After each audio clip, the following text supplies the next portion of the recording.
Hello, Somerset County, and welcome to this edition of the Scoop Podcast. My name is Chris Edwards, president of the Chamber. Before we get to our guest today, we have three organizations that have supported the launch of the podcast studio, as you could see up on the screen. Our founding partners, the County of Somerset, TD Bank, and Techie Geek. I just want to thank them so much for their support. And speaking of support, that's why we're here today. I'm joined by Serena Collado from Robert Wood Johnson University Hospital, Somerset. Hi, Serena. Hi, Chris. Hi, everyone. And Ken Smith with the Somerset Patriots. How you doing, sir? I'm doing great, Chris. Thanks for having me. I should say the Jersey Diners as well. We have many faces. And, your alter ego. Yes, exactly. So welcome to the podcast. And as I mentioned, support. We're here today to talk a little bit about BizFest. You might be seeing this on the BizFest page, giving our members and sponsors a little bit of a background of the event and really from our two presenting sponsors, what they get out of it and what they see from their purview. RWJUH has been a sponsor of the partnership, obviously, and then BizFest back to its original name change back in 2015, and then became the presenting sponsor in 2018.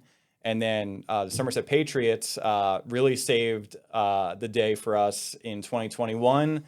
We had done a virtual BizFest in June of 2020. I actually think we did two BizFests in 2020 because I remember we did one in the fall. I think so. Both virtual. You played a big part in that with a lot of the wellness. And then in 21, we wanted to bring it back, but we knew we had to do it outdoors to get people back in person.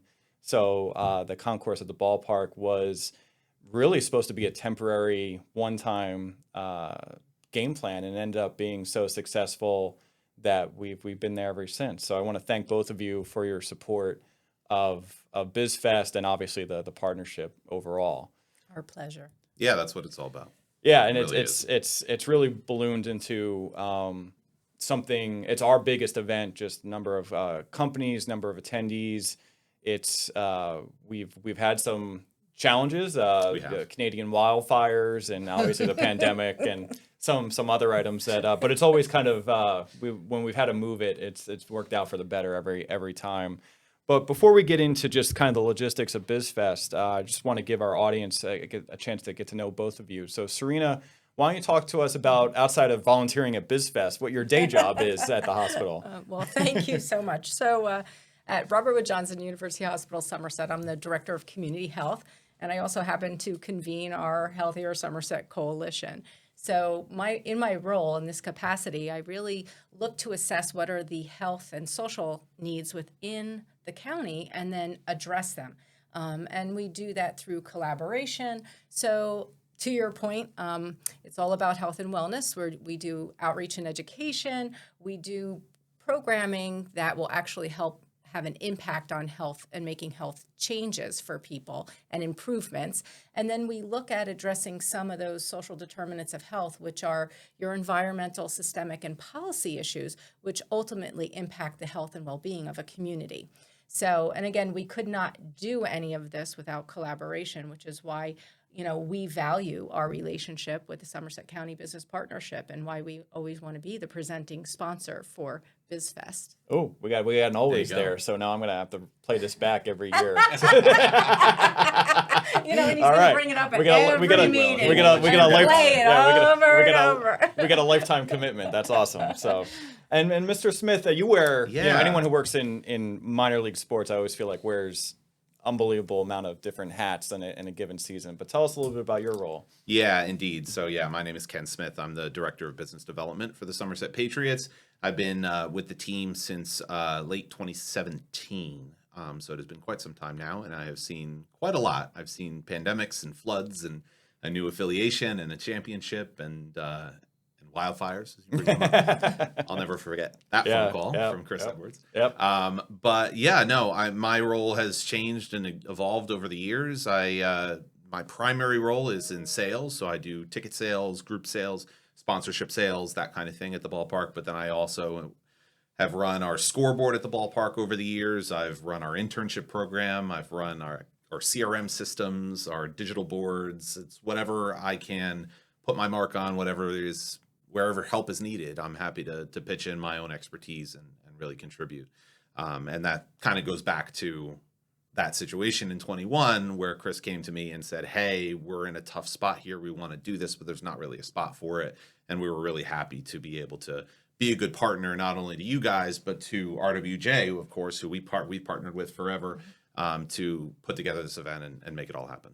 Yeah, no, it was an outside the box idea, but yeah, if we all recall during those years, that's what most ideas were during that time. All So outside the box. it was you really both organizations, because one of the things RWJ and so many organizations during that period, even though we didn't have the event or we had it virtually, or even when we said, hey, we're going to try something a little outside the box with an outdoor BizFest, you stuck with us as a sponsor.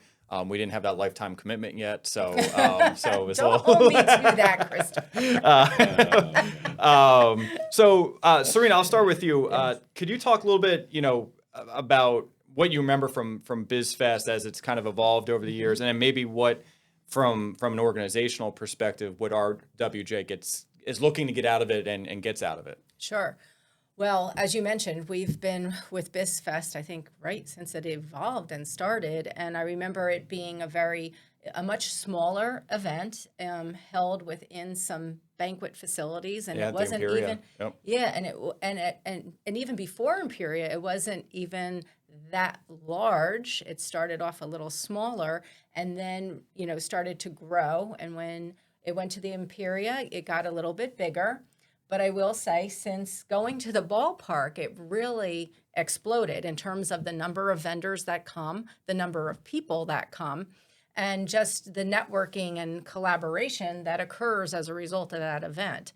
So, what we try to do, we recognize in the county that, vitality, economic vitality is tied to health and well-being. Absolutely. Right? Right. Yep. In the state of New Jersey, some of the healthiest wealthiest communities are also the healthiest communities. So Somerset County is the third. We do a lot at the hospital and within our Healthier Somerset Coalition to promote workplace wellness, right? And that was one of the reasons why we always wanted to support local businesses, is we want to increase the health and well-being of everybody who lives, and works and plays within Somerset County. So for us, for the hospital, those connections are invaluable to be able to achieve our long-term mission, and to increase the overall health equity within our community.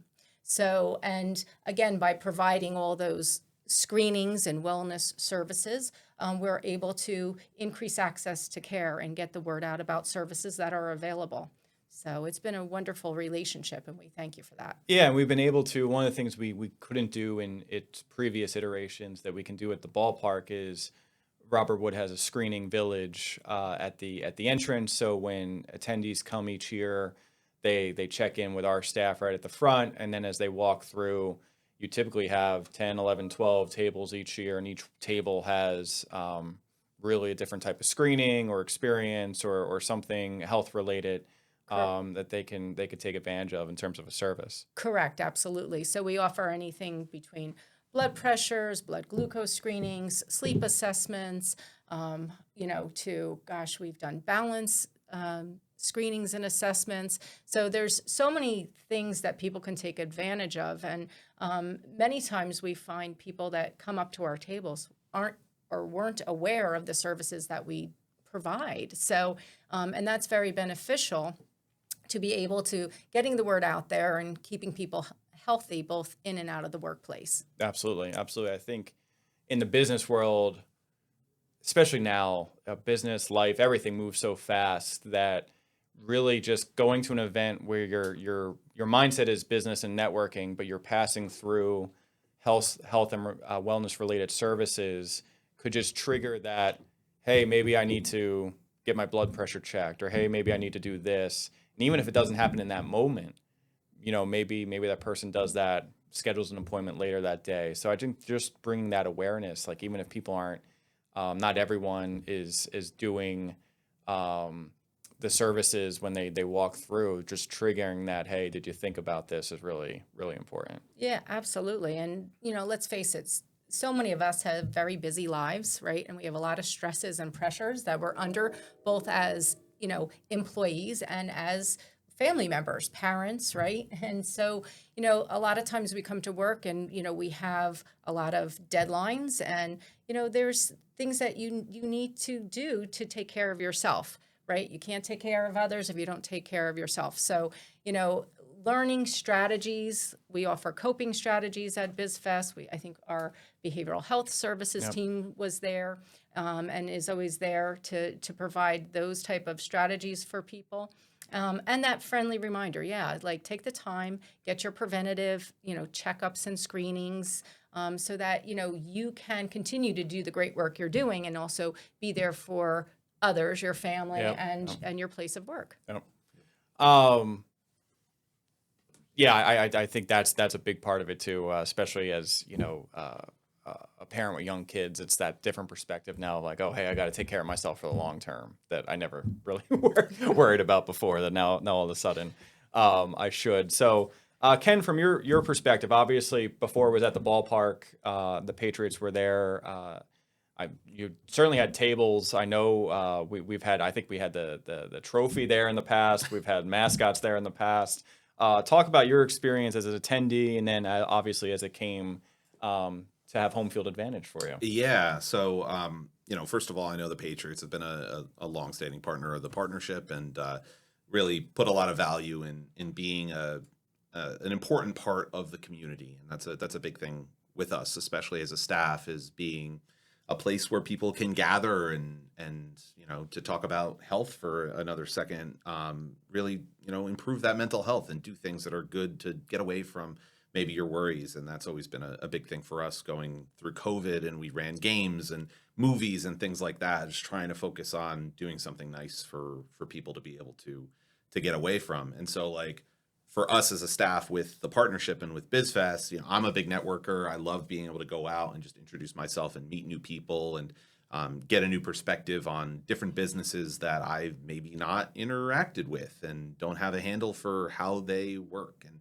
furthermore, how they might interface with what I do. And so I was definitely an attendee at the BizFest events where I could be once I started with the Patriots, and I remember walking around and just checking out some businesses, making new contacts, and it's really valuable to be able to do that as a professional, to be able to just expand your purview a little bit and understand a little bit more about what's going on. And then for the Patriots, being able to kind of step in and take on a larger role has been exciting as a staff. That was something we were, as I said, really happy to step up and do for the partnership and for the community, to be able to serve as a gathering place like we so often do during the summer months for our games, just maybe a little bit different. So seeing it evolve has been really cool, and being a part of it has been even better. Would you have any for the first time vendor or the first time attendee? Do you have any advice? It's certainly not your typical networking event. Do you have any advice for that type of person? Absolutely. So first of all, as an attendee, take advantage of everything around you is the main thing. Don't skip a table because you think it might not be interesting. Ask questions, be curious. But as a vendor, especially as a business in this area, if you are going to an event like this with the laser focus of being only on your own business, I feel like you're making a mistake. You have to go in with the object to really broaden your horizons as much as possible. I've seen people that come out and go to these events and have a table and sit down behind it and don't do anything unless somebody comes up to their table. And I feel like you're missing out on a lot of what makes these events so special, and that is the people around you, the community, the partnership, to use an obvious term. So, if you're there with another person, like, say, hey, I'm going to go walk around, and just stand up and go walk around, introduce yourself, say, I'm here, I have a table down here, would love to learn more about your business, would love for you to come and visit us. And that's how those bonds are really forged. So the more stuff that you can do to really put yourself out there, the better off you're going to be. Absolutely. Serena, anything from your perspective? Yeah, no, I would echo Ken's sentiments here. I mean, definitely take advantage of it. It's a wonderful opportunity. It's a great way to meet people, to network, to form collaborations, and depending on the organization's mission, right? Our mission at RWJ Barnabas Health and RWJ Somerset is we want to be out and about in the community, and we want to be serving people where they're at, right? And in order to do that, you have to bring services to them. So BizFest gives us that opportunity to meet new people, to form those collaborations and partnerships, and to be able to achieve our long-term vision and mission for our organization. So it's a wonderful event. I would definitely encourage, anybody first time to take advantage of it. Absolutely. Yeah, and that's really what makes it special for us too, is that kind of different perspective as an organization, because oftentimes people think of a baseball stadium as just a baseball stadium. And in reality, it's a lot. It's a lot of things. We do many different things at the ballpark throughout the year. It's not just baseball. So when we can showcase the fact that we can host these business events, when we host high school baseball games throughout the year, we have event spaces, meeting spaces, that's beneficial to us, obviously, from a business standpoint to build these events, but also to just kind of provide these services to the community is huge for sure. Yeah, no, I think a couple of things I always say is if you have a table, and most companies who have a table, they usually have a staff or a team. Come with multiple people. Usually have one person at the table, have one person walk the space and take turns. Grab a snack. We're going to have food vendors. We're going to have some activities. So having multiple people from your team there is important. We've kind of looked at the numbers. So we've had around 600-700 people at the last few BizFests. But generally it's about 250 to 300 members who are supplying those 600-700 people. Our ask, and something you're going to hear me say a lot over the next month as we lead up to it, is we would love for every member of the partnership to send one person or have one representative come by. Even larger companies that maybe aren't looking to buy, just having that presence there is important. If we can, we could double the attendance in an event like this if our members, who haven't attended in the past got involved. So stay tuned. This BizFest is an event that even if you're looking to vend, and I know probably if this podcast is dropped, we might probably be at a sellout point because we're nearing it as we record this. We start a waiting list right away for the following year. So if you're listening to this and say, hey, I want to be a vendor, we got you in 2026. So, and we got a lifetime commitment from the hospital. So we're already good. But before we get you out of here, I have two questions for you. Before we do that, I have a ad plug here for our partners at Techie Geek, your trusted IT superheroes. They specialize in keeping businesses connected, secure, and thriving. From advanced cybersecurity to seamless cloud solutions, Techie Geek has you covered. Visit techiegeek.com or check them out on socials at Techie Geek to see how they can power your business forward. Thank you, Techie Geek. And before, as most of our listeners of the podcast know, we like to get our guest out with two quick questions here about Somerset County. First, as we are a foodie county, I'll start with you, Ken, for this one. What is your favorite place to eat in Somerset County? Yeah, so I'm wearing my Jersey Diner shirt today, so I should say one of our many diner partners, but selfishly, one of my favorite traditions with the Patriots is we do a little outing every week for pizza on Fridays, and so we do 1,000 pizza giveaway night every season. It's one of our things that we love the most about what we can do here in Jersey. And so I will direct people to Prima Pizza, which is a phenomenal spot nearby that if you've not been to Prima, make sure that you check it out. Their pizza is also available at the ballpark. And then also another business that I would direct you to after for dessert, definitely go check out BAM Desserts. Phenomenal cupcakes. So good. BAM Desserts cost me about 10 pounds during the pandemic because she's right down the road from my house. Completely So understandable. thanks, Melissa Jenkins. Yes. I appreciate that. So. Serena? Well, this was a very hard question for me because I feel like Somerset County has some awesome restaurants. Yep. And so there's two that immediately came to mind, right? Downtown Somerville Origins for me has been a fave for years. But I will say Lifetime, believe it or not, Spain 92 in Raritan. And that I've had all my family functions in, and it's great food, good atmosphere, and you could bring the family there. So I'm going to go Yeah. with those two. Though okay. I will say Right. it was hard to choose among all of them. I really. appreciate both of you having answers. We've had some guests with some very political non-answers to that question, so I do appreciate that. Serena, your favorite recreational activity in Somerset County? Okay, well, you're going to laugh, right? So there's a couple favorite, I love to exercise. So, right, there's the RWJ Barnabas Health Fitness Court out in the Arthur Lewis Park in Greenbrook. Go, sponsor plug. And then, exactly, and I then, love those.